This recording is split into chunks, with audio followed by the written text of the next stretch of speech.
اس معاملے میں ماں کو سمجھداری دکھانے کی ضرورت ہے. کوئی بات بھی ہو, اچھا وہ یہ اس لیے کرتی ہے کہ باپ کو اگر میں بتا دوں گی تو بہت بری طرح سے اس کے اوپر برسیں گے, مار پیٹ کریں گے, گھر میں تو میں ہوگی, بد امنی پھیلے گی گھر کے اندر, اس لیے وہ چپ لگاتی ہے. اس کا طریقہ یہ ہے کہ ان معاملات کو بچے کے اندر جو عیب, خرابیاں, بری عادتیں پیدا ہو رہی ہیں, ماں اگر اس کو سدھارنے میں کامیاب نہیں ہے تو اس کو چاہیے کہ باپ کو بھی اس میں شریک کرے اور ان سے یہ بات کہہ دے کہ دیکھیے غصہ نہ دکھائیے گا, ایک دم سوجھ بوجھ سے کام کریں, بچے کے اندر یہ خرابی پیدا ہو رہی ہے, میں نے یہ چیز دیکھی ہے, یہ دیکھی ہے, نرمی سے سمجھا کے اس کو چلائیے. تو دونوں مل کر اس کو سدھارنے کی کوشش کریں گے تو انشاءاللہ تعالی آسانی سے سدھر جائے گی. اگر وہ اس وجہ سے کہ باپ جو ہے زیادہ ناراض ہوگا اس وجہ سے نہ بتائے, یا چھوٹا بیٹا بگڑ رہا ہے, بڑے بیٹے کو اگر بتایا تو وہ اس پہ ناراض ہوگا اس لیے نہیں بتایا, یہ ہمدردی نہیں کر رہی ہے, نقصان کر رہی ہے. اس لیے اس لڑکے کا بھی نقصان ہے اور اس خاندان کا بھی نقصان ہے. پھر جو ان بچوں کے بچے ہوں گے وہ دیکھیں گے یہ عادتیں, یہ باپ ماں سے چھپا کے, بڑے بھائی سے چھپا کے, ماں اس کی مدد کر رہی ہے, یہ چیزیں بچوں کے اندر بری عادتیں پیدا کرتی ہیں. اس لیے خاندان کو سنبھالنا بڑی نزاکتوں کو دیکھنے کی ضرورت ہوتی ہے. سمجھداری سے چلائیے. اور ایک بات ہمیشہ یاد رکھیے, بچے اگر ماں سے بددل ہوں تو باپ کی ذمہ داری ہے کہ ان سے کہیں نہیں تمہاری ماں ہے, ایسا نہ کرو. باپ سے بددل ہوں, اس کے ساتھ کوئی بد کلامی کریں, زبان درازی کریں, تو ماں کو چاہیے کہ نہیں, کیا بات, کس انداز سے بات کر رہے ہو, اپنے باپ سے بات کر رہے ہو, کسی دوست سے کر رہے ہو, یہ کچھ بھی کھائی صحیح, باپ نے غلطی کی ہے لیکن بیٹے کو انہیں ڈانٹنے کا حق نہیں ہے. بہت ادب سے کوئی بات کہنی ہو تو کہی جا سکتی ہے, اور پھر بھی وہ نہ مانے تو ناراض ہونے کا حق اولاد کو باپ کے خلاف نہیں ہے. صحیح بات ہے. اور بچے ایک نوعیت یہ آ جاتی ہے مولانا صاحب, 15-16 برس کی عمر, جو کم سن عمر ہوتی ہے, کچی ان کی عقل ہوتی ہے, اس دوران وہ جو کچھ دیکھتے ہیں ان کے نظروں میں ہوتا ہے. کئی مرتبہ جب ماں ترجیح دیتی ہے, ان کی ڈیمانڈز پوری کرتی ہے, اور کئی مرتبہ ڈیمانڈز پوری نہیں کی تو والدہ کو وہ بلیک میل تک کرنا شروع کر دیتے ہیں کہ امی مجھے اتنا دیجئے, یہ دیجئے, یا میری یہ خواہش پوری کیجئے, ورنہ یہ بات میں آگے پہنچا کر دوں گا, ورنہ میں بھاگ جاؤں گا, تو میں کہیں چلا جاؤں گا. تو بچے کی شروع سے ہی اس طرح سے پرورش کرنی چاہیے کہ اس کے اندر یہ اس طرح کی باتیں پیدا ہی نہ ہوں. یہ تو ظاہر نہ ہونے دیجئے کہ تمہاری دھمکی سے ہم متاثر ہو رہے ہیں. نہ بیٹا جائیے مت, کہیں نہیں, یہیں رہے. اس کا مطلب ہے تم ڈر گئی اور اس کو بلیک میل کرنے کی جو کوشش تھی وہ کامیاب ہو گئی. میں خودکشی کر لوں گا, میں یہ کر لوں گا, میں زہر کھا لوں گا, میں کیڑا مار دوا کھا لوں گا. کیونکہ دیکھو تو کھائے گا کیا نہیں کھائے گا وہ تو تیری بات ہے, لیکن یہ کام نہ کرو, یہ جو ہم بتا رہے ہیں تمہارے فائدے سمجھائیے. یہ ظاہر نہ ہونے دیجئے کہ اس کی دھمکی میں آپ آ گئے ہیں, یا باپ بھی اس بات کو اہمیت نہ دے. اور مولانا صاحب ہمیشہ میں ایک بات کہتا ہوں, میں ہمیشہ اس بات پر زور بھی دیتا ہوں کہ شروع سے ہی اسلامی تعلیمات کا سلسلہ اگر اپنے گھر میں آپ کریں گے تو انشاءاللہ اچھائیوں کی شروعات آپ کے گھر سے ہو جائے گی. زیادہ کچھ کرنے کی ضرورت نہیں ہے. ایک وقت مقرر ہو جب گھر کے تمام افراد جمع ہوتے ہوں, اس وقت ایک چھوٹا سا بیان, ایک چھوٹی سی تعلیم کا سلسلہ شروع کریں تو اچھائیاں گھر کرنے لگتی ہیں, برائیاں کہیں نہ کہیں ہم سے دور بھاگنے لگتی ہیں, ہم اچھائیوں کی طرف گامزن ہو جاتے ہیں. دیکھیے ایک بات یہ, اور اس میں ماں کا رول بڑا اہم ہوتا ہے, جو اس وقت کے موضوع سے تھوڑی سی ہٹی ہوئی بات ہے. میں یہ بتانا چاہتا ہوں کہ بچے جب کھانا کھاتے ہیں, جو کچھ کھانا کھاتے ہیں ناپاک ہے تو ناپاک خیالات بنتے ہیں. بے شک جی. مولانا جلال الدین رومی نے ایک جگہ کہا ہے لقمہ دریا ہے, بے شک, اور خیالات اس کے موتی ہیں. گندے پانی میں اچھا موتی پیدا نہیں ہو سکتا. اس لیے تم نے اگر گندا لقمہ کھلایا ہے تو اس سے اچھے خیالات پیدا نہیں ہوں گے. روزی کی پاکی سے شروع کیجیے خاندان کی تعمیر کو. بے شک, بہت اچھی بات آپ نے کہی ہے. اس لیے یہاں سے ہم پاک لے کر چلیں گے, اس کے بعد تربیت بھی, اور خود متقی پرہیزگار رہیے.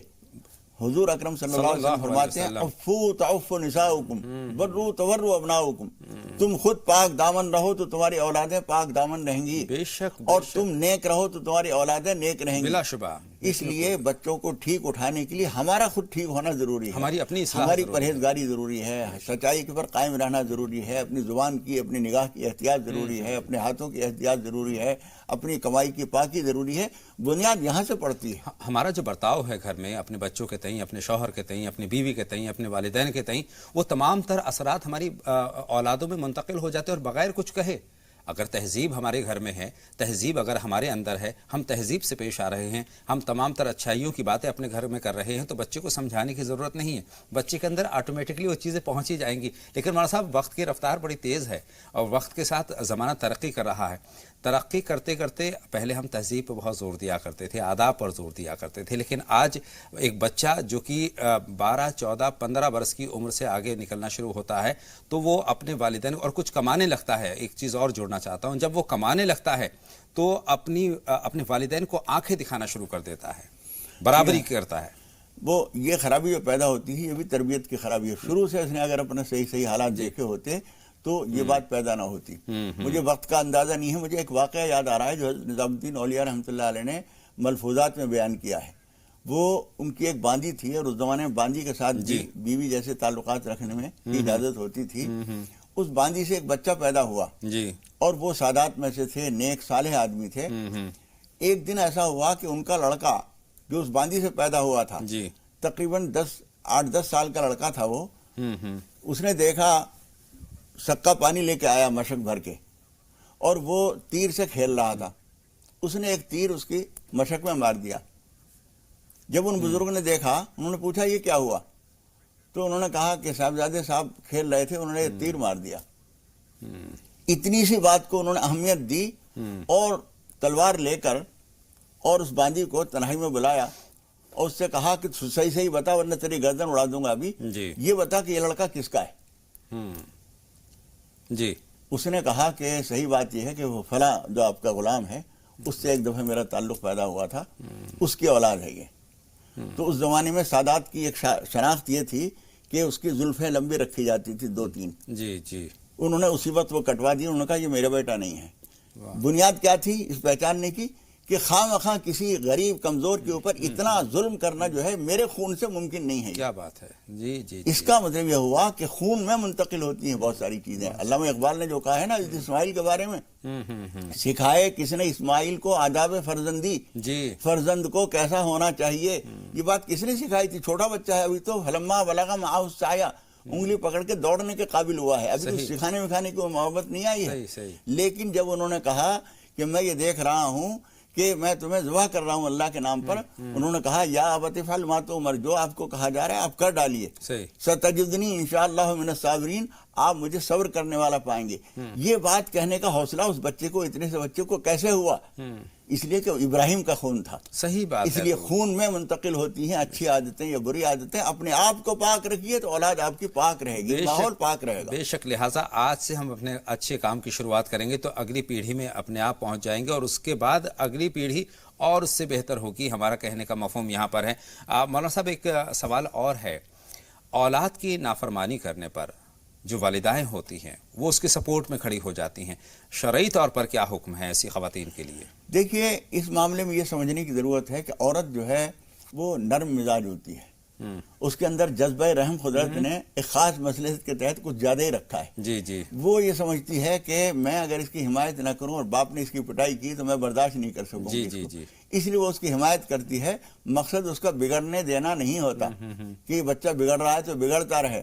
اس کا مقصد یہ ہوتا ہے کہ اس کے ساتھ سختی نہ ہو. کل کیا ہوگا وہ تو کل جانے، لیکن اس وقت اس کے اوپر سختی نہ ہو. اس کی ہمدردی اس پر مجبور کرتی ہے. لیکن سمجھداری کی بات یہ ہے کہ تھوڑی سی سختی بھی ہونے دی جائے تاکہ اس کی عادتیں غلط نہ پختہ ہو جائیں. لیکن مولانا صاحب کئی مرتبہ لگاتار نافرمانی کر رہا ہوتا ہے بچہ. خاص طور پر ہم بیٹوں کی یہاں پر بات کریں گے. بیٹوں کی اصلاح پہلے ضروری ہوتی ہے، وہ سرکشی ان میں زیادہ ہوتی ہے.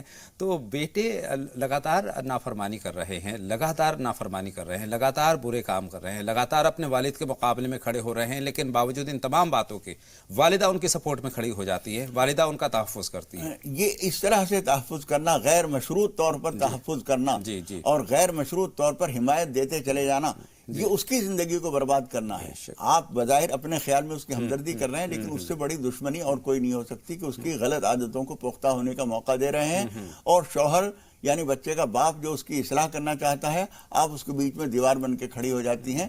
اس کا نقصان یہ ہوگا، وہ جو ہم نے ایک واقعہ سنایا تھا کہ اس کو جب پھانسی دی جا رہی تھی تو اس نے ماں کو بلا کر اس کی ناک کاٹ لی تھی. وہ اس کی وجہ یہی تھی، اس لڑکے کو یہ سمجھ میں آ گیا تھا میری بری عادتوں کو پختہ کرنے میں اس عورت کا ہاتھ ہے جو میری ماں سمجھی جاتی ہے. صحیح بات یہ ماں نہیں تھی، ڈائن تھی جس نے مجھے یہاں تک پہنچا دیا. مولانا صاحب ایک چیز آپ نے خاندان کا ذکر کیا. اچھا خاندان ہوگا، خاندان میں آداب ہوں گے تو بچوں میں اپنے آپ منتقل ہو جائیں گے، سمجھانے کی ضرورت نہیں ہے۔ آپ نے اس کی مثال بھی ہمارے ناظرین تک پہنچائی۔ اس کے علاوہ حلال کمائی کا کتنا بڑا کردار ہے اس میں؟ جی میں نے بتایا نا، حلال کمائی جو ہے وہ اس سے خون جو بنتا ہے وہ پاک ہوتا ہے، پاک ہوتا ہے جی۔ اور پاک خون وہی جو مولانا جلال الدین رومی کی بات ہے کہ ناپاک پانی کے اندر، گندے نالے کے اندر موتی نہیں پیدا ہوتے۔ غذا دریا ہے اور خیالات اس کے موتی ہیں۔ گندے دریا میں پاکیزہ موتی نہیں پیدا ہوں گے، پاکیزہ غذا ہوگی تو پاکیزہ خیالات پیدا ہوں گے۔ کتنے لوگ ہمارے پاس آتے ہیں، وہ کہتے ہیں کہ پہلے میں نماز بہت شوق سے پڑھتا تھا، تلاوت کرنے کو خود ہی جی چاہتا تھا، اب بالکل نماز کی طرف طبیعت آمادہ نہیں ہوتی، قرآن شریف کو دل نہیں چاہتا۔ اور ایسے سوالات بھی ہمارے پاس آتے ہیں۔ ہاں آتے ہیں۔ جب ہم ٹٹولتے ہیں، ان سے پوچھتے ہیں تو معلوم ہوا کہ ان کے کمائی کا معاملہ کچھ گڑبڑ ہو گیا ہے، یا ان کی کھانے پینے دوست احباب کا حلقہ کچھ گندے لوگوں کی طرف ہو گیا ہے، جو غلط کمائی ہوتی ہے، ان کی ناجائز کمائی ہے، ان کے ساتھ کھانا پینا ہو گیا ہے۔ تو ہم انہیں مشورہ دیتے ہیں کہ کھانے پینے کا معاملہ الگ رکھیے۔ حضور اکرم صلی اللہ علیہ وسلم نے حدیث میں یہ بات فرمائی ہے، لا تاکل الا طعام تقی ولا یاکل طعامک الا تقی۔ نہ تو تم غیر متقی کے یہاں کا کھانا کھاؤ اور نہ تمہارا کھانا کوئی غیر متقی کھائے۔ یعنی اس کا فرق بھی، اس کا اثر بھی آتا ہے۔ بعض لوگوں نے ہم سے خواب بیان کیے جی کہ مولانا صاحب میں نے خواب دیکھا ہے کہ پلیٹ میں کوئی گندگی غلاظت رکھی ہوئی ہے، پخانہ رکھا ہوا ہے، اور میں کھاتا جا رہا ہوں، یہ سوچتا جا رہا ہوں کھانے کی چیز نہیں ہے، میں کیوں کھا رہا ہوں۔ جی ہم نے ان سے پوچھا کہیں دعوت ہوئی تھی 2-4 دن کے اندر؟ انہوں نے کہا کہ شادی میں گئے تھے۔ ہم نے کہا کہ لازماً اس شادی والا جس کے ہاں تم نے کھانا کھایا ہے اس کی کمائی بے حد غلط ہے، آپ اس کے لیے اللہ سے معافی بھی مانگیے اور 150 روپے صدقہ کر دیجئے، جو اس کی قیمت بن جائے، جو آپ نے اس کا کھانا کھایا ہے اس کے پیسے ادا کر دیجئے، کسی غریب کو دے دیجئے۔ تو اتنا اثر ہوتا ہے۔ جو خدا پاک جس کو پاک رکھنا چاہتا ہے اس کو ناپاک غذا کھانے نہیں دینا چاہتا۔ اپنی کمائیوں کو ہمیں حلال کرنا چاہیے، پاک کرنا چاہیے، اور اچھی کمائی ہی اپنی اولاد کو کھلانی چاہیے۔ کہتے ہیں کہ جو آپ بوئیں گے وہی کاٹیں گے۔ اگر حرام کمائی سے اپنی اولادوں کی پرورش کریں گے تو اس طرح کی برائیاں اس کے اندر ضرور پیدا ہوں گی۔ اب مولانا صاحب دینی ماحول کی بات کرتے ہیں، جو بنیادی بات ہے، ہمیں اگر دینی تعلیمات ہمارے ذہن و دل میں ہیں، ہمارے گھر میں ایسا ماحول ہے، تو کوئی وجہ نہیں ہے کہ ہمارا بچہ بگڑ جائے، ہمارا بچہ ہمارا مقابلہ کرے، ہمارا بچہ کسی برائی میں ملوث ہو جائے۔ تو دینی ماحول گھروں کے اندر کتنا اہم ہے؟ دیکھیے، ہم نے رشتوں کو شروع سے آخر تک مقصد زندگی دولت، پیسہ پیسہ پیسہ، ہم بھی کمائیں، اب رتبہ بھی شامل ہو گیا اس میں۔ بس وہ چیز جو ہے پیسہ ہی کسی طرح سے آئے، پیسہ کمانے کے لیے یہ تعلیم ضروری ہے تو یہ دو، اس کے لیے ٹیوشن بھی لگاؤ، اس کے لیے یہ بھی کرو۔ سارا ٹائم صبح سے لے کے شام تک کا 1 منٹ اس بچے کا خالی نہیں ہے۔ آپ قرآن مجید اس کو نہیں پڑھا رہے ہیں، دینی تعلیم نہیں پڑھا رہے ہیں۔ جب بڑا ہوتا ہے بدتمیزی کرتا ہے تو ماں کہتی ہے باپ سے ایسے بات کرتے ہیں، اسے کیا معلوم باپ سے کیسے بات ہوتی ہے، ماں سے کیسے بات ہوتی ہے، اس کو سکھایا نہیں آپ نے تو کمانے کے راستے سکھائے ہیں اسے، کمانے والی پڑھائی سکھائی ہے، جس تعلیم کو حاصل کر کے زیادہ سے زیادہ اونچا عہدہ مل جائے وہ سکھایا ہے۔ جب بڑا ہونے کے بعد وہ ماں باپ کا احترام نہیں کرتا ہے، مذہب کا احترام نہیں کرتا، اللہ رسول کی اہمیت نہیں سمجھتا، اب آپ کہہ رہے ہیں اتنے بڑے ہو گئے تمہیں پتہ نہیں ہے قرآن شریف کے ساتھ ایسا سلوک کرتے ہیں، اسے پتہ کہاں سے ہوگا؟ آپ نے سکھایا کہاں ہے؟ آپ نے سکھایا ہوتا تو اسے معلوم ہوتا۔ ایک توازن قائم ہونا چاہیے دنیاوی تعلیم اور دینی تعلیم کے درمیان، جہاں دنیاوی تعلیم اہم ہے آپ کی نظر میں اور ضرورت بھی ہے وقت کی، لیکن ساتھ ہی ساتھ دینی تعلیم ہمارے دونوں جہاں کو روشن کرتی ہیں، تو دینی تعلیم سے ہمیں غافل نہیں ہونا ہے۔ جی ہاں، صرف آخرت بنانے کا طریقہ نہیں ہے وہ، دنیا کی زندگی کو پرسکون بنانے، ماں باپ کے ساتھ اچھا سلوک کرنے، سماج کے ساتھ شریفانہ زندگی گزارنے، بڑے چھوٹے کا ادب پہچاننے کا طریقہ سوائے دین کے، قرآن حدیث کے اور کوئی نہیں ہے۔ اب مولانا صاحب یہ تو بات ہوئی گھر کے اندر کی بات، چہار دیواری کے اندر، کہ ہمیں اپنے ماحول کو کس انداز میں بہتر کرنا ہے، مثبت کرنا ہے، اپنے اولاد کو کیا دینا ہے، کس طرح کی تعلیم ان کو دینی چاہیے۔ اسلامی تعلیمات ہوں گی تو انشاءاللہ تعالی ہمارے بچے کہیں ہم سے باہر نہیں جائیں گے، لیکن گھر سے باہر بھی بچہ قدم رکھتا ہے، خاص طور پر اس دور کی بات کر رہا ہوں جب بچہ جوان ہونے کی طرف گامزن ہوتا ہے، وہ باہر اپنی صحبت اختیار کرتا ہے، تو صحبت کا کتنا بڑا اثر پڑتا ہے نافرمانی کے لیے، خاص طور پر اپنے والد کی نافرمانی کے لیے؟ دیکھیے، صحبت جو ہے وہ آدمی کو بہت کچھ تبدیل کرتی ہے۔ صحبت صالح ترا صالح کنن، جی، اچھے آدمی کی صحبت تمہیں اچھا بنائے گی۔ بے شک۔ صحبت طالح ترا طالح کنن، گندے آدمی کی صحبت تمہیں گندا بنائے گی۔ سوء مادر آ کے تیمارد کنت، مولانا جلال الدین رومی فرماتے ہیں کہ صحبت سوء مادر آ کے تیمارت کنت، اپنی ماں کے پاس آؤ تمہاری تیمارداری کرے گی، غلط آدمی کے پاس جاؤ گے تمہیں بیمار کرے گا. تو بیماروں کے پاس نہ جاؤ، جو ذہنی بیمار ہیں، جو عادات اخلاق کے بیمار ہیں، جن کی زبان گندی ہے، جن کا لب و لہجہ گندا ہے، ان کے ساتھ نہ بیٹھو. آپ دیکھیں گے کبھی کبھی ایسا ہوتا ہے کہ بچہ باہر سے آیا اور ماں کی گالی دے دی کسی کو، آپ پریشان ہو گئے، کہاں سے کیا آیا یہ؟ اس کی ماں سے پوچھ رہے ہیں یہ کہاں سے سیکھا؟ کیونکہ ہمارے گھر میں تو کوئی گالی دیتا نہیں، یہ تو باہر سیکھ کے آیا ہے، باہر سے گالی سیکھ کے آیا ہے، پھر وہ اس کو گھر میں بھی دے گا، جس سے جھگڑا غصہ ہوگا اس کو گالی دے دے گا. اس کا مطلب یہ ہوا کہ اپنے گھر کے باہر کا ماحول بھی یہ دیکھیے کہ ہمارا بچہ کہاں جاتا ہے، کس سے ملتا ہے، غلط لوگوں کے ساتھ نہ ملے، اس پہ نظر رکھنے کی بھی ضرورت ہے. بہت ضروری ہے. رشتوں کے درمیان الجھی عورت الجھنے کی ضرورت نہیں ہے. شرعی تعلیم پر نظر رکھیں، ان پر عمل کریں تو اولاد ہماری صالح ہوگی، اولاد ہماری ہوگی. اولاد جہاں والدہ کو مرتبہ دے گی وہیں والد کا بھی احترام کرنے والی ہوگی، تمام رشتوں کا احترام کرنے والی ہوگی. تو خاص بات یہ رہی بچوں کو تعلیم کی طرف راغب کریں، دینی تعلیم کی طرف لے کر آئیں، اور گھر میں دینی تعلیم، اور کبھی کبھار ساتھ بیٹھ کر کچھ باتیں اس طرح کی ہوں، بچوں کو موقع دیا جائے وہ کچھ پوچھیں آپ سے، آج ابو ایسا ہوا تھا، فلاں صاحب نے یہ بات کہی تھی، آپ اسے بتائیے اس میں صحیح طریقہ کیا ہے. یہ ساری باتیں ضروری ہیں. آئیے اپنے کالر سے بات کرتے ہیں. منتظر ہیں وحیدہ صاحبہ ہیں، اور اس کے بعد سالار صاحب سے ہم بات کریں گے. وحیدہ صاحبہ خیر مقدم، آپ کا سوال پوچھیے.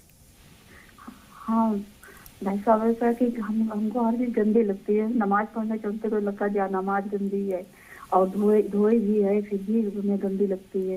یہ سب ہاتھ دھوتے بار بار، اور یہ سب چیز نہا بھی لیا پھر بھی لگتا ہے کہ کہیں بیٹھ گئے تو گندے، بس یہی سب خیال ان کے. بالکل بہن، آپ کا سوال ہم سمجھ چکے ہیں، اور جواب کے لیے کچھ لمحوں کا آپ کو انتظار کرنا ہوگا. سالار صاحب کا سوال ہم شامل کرنا چاہیں گے، ہماری فون لائن پر موجود ہیں. خیر مقدم، آپ کا سالار صاحب سوال پوچھیے. السلام علیکم. وعلیکم السلام. خیر مقدم، آپ کا سالار صاحب. سر سوال تو ہے، پہلا سوال تو یہ ہے کہ جیسے ابھی آپ نے اور مولانا جی نے بتایا کہ اولاد کے بارے میں، اگر کبھی ہم لوگ، میں نے سنا ہے کہ جیسے ہم لوگ اپنے ماں باپ کے ساتھ جیسے برتاؤ کرتے تھے اسی کا پھل اسی دنیا میں ملتا ہے، تو کیا یہ صحیح ہے؟ دوسرا سوال یہ ہے سر کہ جیسے کچھ لوگ، گنے چنے لوگ پیسے لے کے ووٹ دیتے ہیں، تو کیا یہاں پہ تو اسے گناہ سمجھا ہی جاتا ہے؟ کیا مرنے کے بعد میں اللہ گھر میں بھی اسے اپرادھ سمجھا جائیں گا؟ ٹھیک ہے صاحب، آپ کے دونوں سوالات ہم نے نوٹ کر لیے ہیں. جواب کے لیے کچھ لمحوں کا آپ کو انتظار کرنا ہوگا، اور بات کا آغاز کرتے ہیں. 2 کالر موجود ہیں، منتظر ہیں. اشرف صاحبہ ہیں، اور اس کے بعد ہم تبسم صاحبہ سے بات کریں گے. اشرف صاحبہ، آپ کا خیر مقدم سوال پوچھیں. السلام علیکم. وعلیکم السلام بہن، فرمائیں کیا سوال ہے؟ ہمیں یہ پوچھنا ہے کہ سفر کی نماز ہوتی ہے قصر، جو 2 فرض پڑھتے ہیں، تو اس کے ساتھ میں جو سنت موقدہ ہوتی ہے وہ بھی پڑھنا چاہیے کہ نہیں پڑھنا چاہیے؟ ٹھیک ہے. ایک سوال یہ. دوسرا سوال یہ ہے کہ جیسے مغرب کے نوافل ہم جیسے سنت پڑھتے ہیں، جیسے یہ موقدہ، تو اس کے ساتھ میں ہم اوابین کی بھی نماز ملا سکتے ہیں کہ نہیں؟ یعنی اور بھی کوئی نفل نماز پڑھتے ہیں تو اس کے ساتھ میں دوسری نماز ملا سکتے ہیں، جیسے حصلہ حاجات پڑھے تو اس کے ساتھ صلاۃ التوبہ کی بھی نیت کر لیں. ٹھیک ہے بہن، آپ کا سوال ہم نے نوٹ کر لیا ہے. بہن تبسم سے اور بات کر لیں.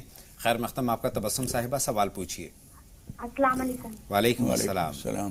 بتائیں تبسم. بھائی پلیز میرا فون نہیں کاٹنا، ہم کو بہت ضروری بات. بہن ہم کبھی فون نہیں کاٹتے ہیں، ہم آپ کو یہ بتا دینا چاہتے ہیں، اور بارہا یہ تمام ناظرین سے ہم کہتے ہیں کہ ہم فون کبھی نہیں کاٹتے ہیں. فرمائیں، بات مکمل سنتے ہیں. ہم کو نہ پوچھنا مولانا صاحب سے. میری ایک دکان تھی نا بھائی، 5 مارچ کو میرے بھائی کا ایک لڑکی سے چکر، وہ میرے گھر کے سامنے رہتی ہے، لیکن 5 مارچ کو خوب جھگڑا ہوا، وہ لوگ ہم لوگ کو خوب گالی ولی دی، ماری اڑی ہم لوگ کو بھائی. اور پھر پتا 6 مارچ کو وہ لوگ دکان کھول لیا. پتا بھائی ہمارے دکان پہ ایک بھی گراہک نہیں آتا. ہم لوگ کے گھر میں بہت پریشانی ہے بھائی، بہت پریشان ہے ہم لوگ. گھر میں خیر برکت نہیں ہے، تو تمام لوگ نماز پڑھتے نہیں ہے میرے گھر بولنے کے باوجود. اس لیے بھائی دکان کے لیے بھی کوئی دعا بتا دیتے کہ دکان ہماری چلے اور گھر میں آنے والی ہر بلا مصیبت سے دور رہیں. ٹھیک ہے بہن، آپ کی بات مکمل طور پر ہم نے نوٹ کر لی. مولانا صاحب کئی طرح کی چیزیں انہوں نے شامل کی ہیں، لیکن سب سے بڑھ کر بات یہ ہے کہ تمام تر پریشانیاں گھر میں ہیں، ان کی وجہ کیا ہے اور کیسے ان سے نجات حاصل ہو؟ دیکھیے سورہ بقرہ پڑھنی چاہیے ان کو جی، اور دکان میں بھی سورہ بقرہ پڑھیں. ان کے بھائی پڑھیں، کوئی اور پڑھے جی، دکان میں بھی سورہ بقرہ پڑھیں. اور کسی وقت میں جب شام کا وقت ہو یا صبح بہت سویرے، وہاں اذان بھی دیں. چاروں کونوں میں اذان دیں.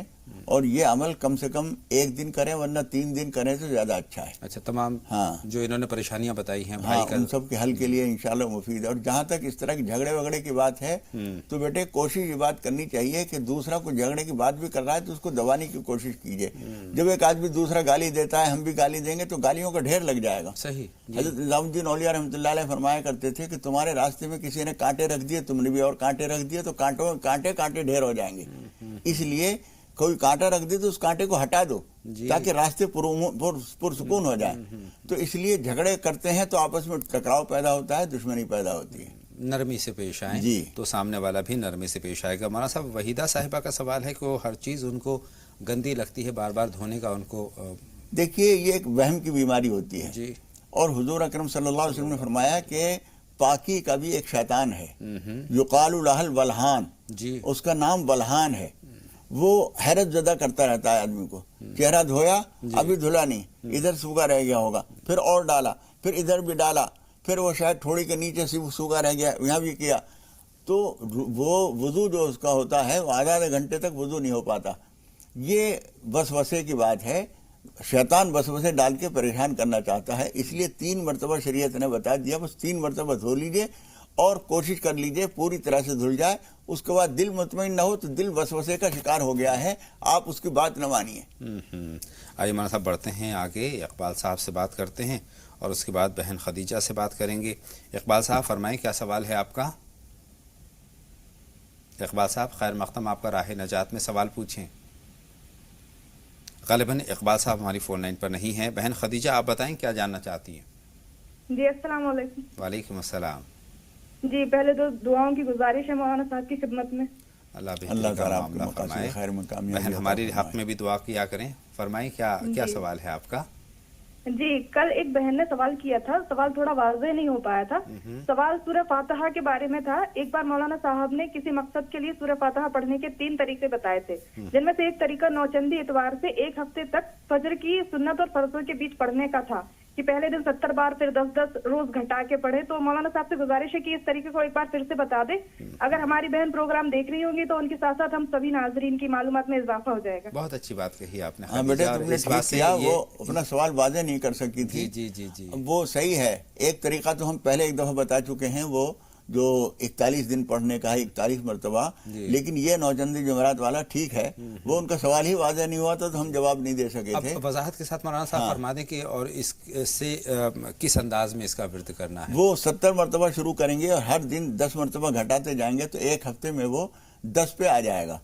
اس طرح سے نوچندی جمعرات, نوچندی کا مطلب بھی بعض بہنیں بھائی نہیں سمجھتے ہوں گے, تو نوچندی کا مطلب ہوتا ہے کہ چاند دیکھنے کے بعد جو پہلی جمعرات آئی ہے وہ نوچندی جمعرات ہے. اس کی فجر کی سنتوں کے اور فرضوں کے درمیان 70 مرتبہ پڑھیے, اور پھر اگلے دن 60 مرتبہ پڑھیے, اور اگلے دن 50 مرتبہ پڑھیے. اس طرح سے 10 گھٹاتے آئیے تو یہ ایک خاص عمل ہو جائے گا اور اس سے پڑھائی میں تاثیر پیدا ہوتی ہے. بہت شکریہ. اور بہن خدیجہ کا ہم شکریہ ادا کرنا چاہیں گے کہ انہوں نے بہت اچھا سوال ایک وضاحت کروا دی تاکہ اس بہن کا بھی وہاں تک بھی بات پہنچ جائے.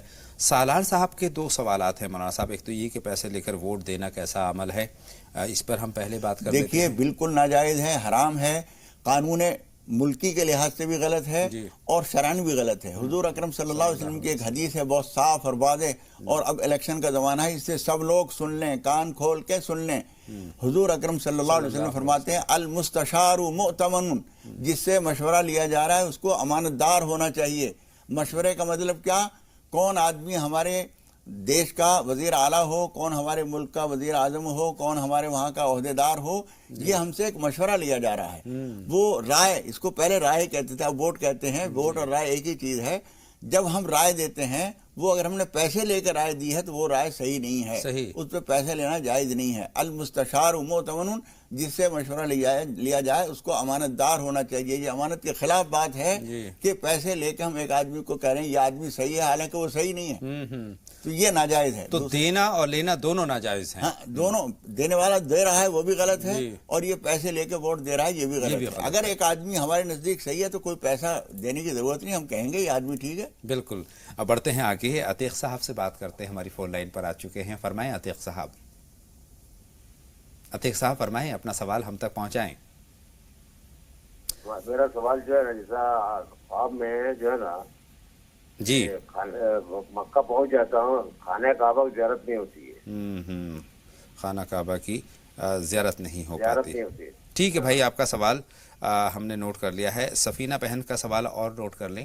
بتائیں سفینہ صاحبہ، خیر مقدم، آپ کا کیا سوال ہے؟ وعلیکم السلام بہن. میرا 3 سال ہے، پلیز کاٹیے گا، آپ لوگ سنتے نہیں، کاٹ دیتے ہو.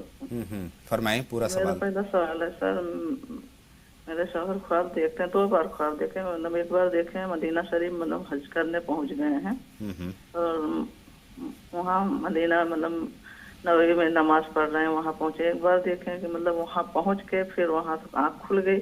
تو میری بیٹی خواب دیکھی ہے کہ مطلب محرم ہے، تعزیہ ہے، برابر وہ دیکھتی ہے. ایک بار دیکھی تھی آسمان پر، مطلب ایسے لڑائی ہو رہی ہے، سب سفید لباس میں. صاحب ان دونوں خوابوں کی کیا تعبیر ہے؟ دیکھیے، کعبۃ اللہ نہ دیکھنا اور مکہ مکرمہ پہنچ جانا یہ اس بات کی علامت ہے کہ کوئی عمل ہے جو ادھورا رہ جاتا ہے آپ کا. کوئی نیکی ہے جو آپ مکمل نہیں کر پاتے ہیں. اس لیے نماز حاجت پڑھ کر اللہ تعالی توفیق مانگیے اور یہ سمجھنے کی کوشش کیجیے وہ کیا کوتاہی ہے، وہ کیا عمل ہے جو نامکمل رہ جاتا ہے. اور انہوں نے جو دیکھا ہے، مدینہ منورہ دیکھا ہے، دوسرا دیکھا ہے، یہ حج کرنے کے لیے جا رہے ہیں، یہ مبارک ہے. اس کے لیے ان کو دعا کرنی چاہیے کہ پروردگار یہ عمل ہمیں کرنے کی توفیق بھی دے اور اس کو مبارک فرما. اچھا، عتیق صاحب کا سوال بھی خانہ کعبے کے تعلق سے دونوں کا ہو گیا، دونوں کا اس میں شامل ہو گیا ہے. تو اس طرح کا عتیق صاحب اور سفینہ صاحبہ تک اپنے اپنے سوالات، اپنے اپنے خواب کی تعبیر پہنچ چکی ہے.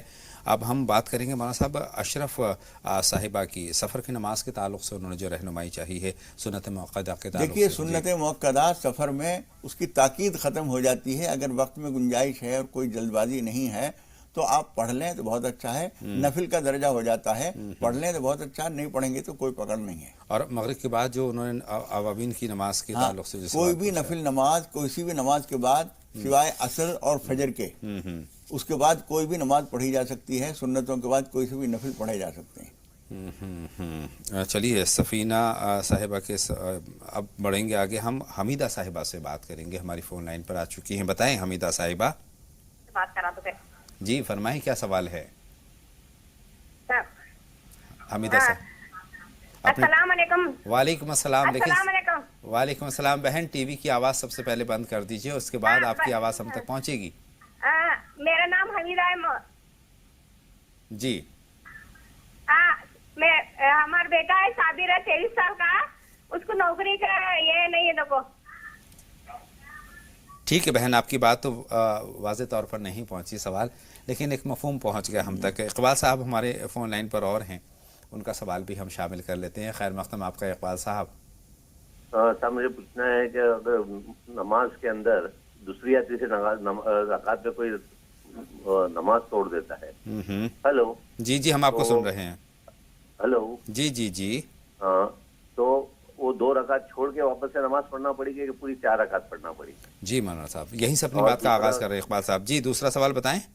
نماز کے بعد لوگ جہاں نماز کا کونا پلٹ دیتے ہیں، اس کی کیا وجہ ہے؟ ٹھیک ہے مولانا صاحب، تو دونوں سوال پہنچ گیا مولانا صاحب، دونوں پر آپ کی پہلی بات جو ہے ان کی نماز میں بھول ہو گئی ہے، 2 رکعت پہ سلام پھیر دیا. جی، وہ کہتے ہیں کہ 2-3 رکعت میں نیت توڑ دی کسی وجہ سے. نیت اگر توڑ دی جی تو یعنی سلام پھیر دینے کو لوگ سمجھتے ہیں کہ نیت ٹوٹ گئی. جی، نیت نہیں ٹوٹتی. کسی بے خیالی میں ہم نے یہ سمجھ کے 3 رکعت پہ ہم بیٹھ گئے اور ہم نے یہ سمجھا 4 ہو چکی ہیں ظہر کی نماز مثلا، سلام پھیر دیا، پھر خیال آ گیا تو اب دوبارہ اس سلام کو کینسل سمجھیے اور کھڑے ہو کے 4تھی رکعت پوری کر کے نماز پوری کر لیجئے. اس میں جو تاخیر ہوئی ہے اس کی وجہ سے سجدہ سہو کرنا پڑے گا، نماز دہرانے کی ضرورت نہیں. اگر 2 رکعت کے بعد اگر قطرہ چلا گیا، وضو کی ضرورت پیش آ گئی ہے، وضو کرنے چلے گئے، تو کیا ان کا سوال یہ ہے کہ کیا جتنی رکعت کے بعد قطرہ آیا ہے تو اتنی رکعت پڑھنی ہے، نماز یکسر 9 پڑھنی ہے؟ نہیں، اگر وضو ٹوٹ گیا ہے تو وضو کر کے آ کے پھر 2 رکعت مزید پڑھ لیجئے، 4 پوری ہو جائیں گی. پوری نماز دہرانے کی ضرورت نہیں ہے. قطرہ وغیرہ آ گیا تو وہ تو لمبا کام ہو جاتا ہے، کپڑا بھی بدلنے پڑیں گے. جی. اچھا حمیدہ صاحب، ایک دوسرا انہوں نے جائے نماز کے تعلق سے کونا موڑنے جائے نماز کے بارے میں یہ بات ہم نے بھی بہت سارے لوگوں کو دیکھی ہے اور ہم یہ سوچتے رہے. ہم نے بعض بزرگوں سے پوچھا بھی کہ یہ کیوں ہوتا ہے، تو بظاہر یہ سمجھ میں آیا کہ کونا موڑنا کافی نہیں ہے.